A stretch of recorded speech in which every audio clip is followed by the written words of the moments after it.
நம்ம ஊற வச்சு வேக வச்ச ஜவ்வரிசி அரிசி மாவு தக்காளி வச்சு பண்ண போகிறோம் வடகம். ரொம்ப ஈஸி. அதுக்கு வந்து 4 தக்காளி சூடாக தண்ணி ஊற்றி 10 நிமிஷம் வச்சுருங்க.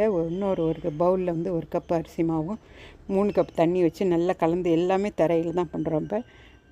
இப்போ பண்ணி வச்சுக்கோங்க. அப்புறம் இந்த தக்காளியிலேருந்து அந்த எடுத்து இந்த மாதிரி தோல்லாம் எடுத்துட்டு, அதுவும் பச்சை மிளகா பெருங்காயம் வச்சு நல்லா அரைச்சிருங்க. அரைச்சிட்டு அந்த அரிசி நம்ம கரைச்சி வச்சுருக்கோம்ல அதில் கிண்டி வச்சு நல்லா கட்டி இல்லாமல் பண்ணிவிட்டு, அப்புறம் அடுப்பில் வச்சு உப்பும் போட்டுட்டு பண்ணிட்டு இருந்தீங்கன்னா அந்த பாதி முக்கால்வாசி ஸ்டேஜில் அந்த வெந்த ஜவ்வரிசியும் போட்டு இப்படி கையில் தண்ணி தொட்டு பார்த்தீங்கன்னா கையில் ஒட்டாமல் வரும். அதான் அப்போ தான் ஆஃப் பண்ணி மூடி வச்சுருங்க. ஆறினோடனே இந்த மாதிரி கவரில் வந்து நீங்கள் ஓட்டை போட்டு இந்த மாதிரி பண்ணலாம். ரொம்ப ஈஸி. எல்லாம் ட்ரை பண்ணுங்கள். பிடிச்சிருந்தா லைக் பண்ணுங்கள், ஷேர் பண்ணுங்கள், சப்ஸ்கிரைப் பண்ணுங்கள்.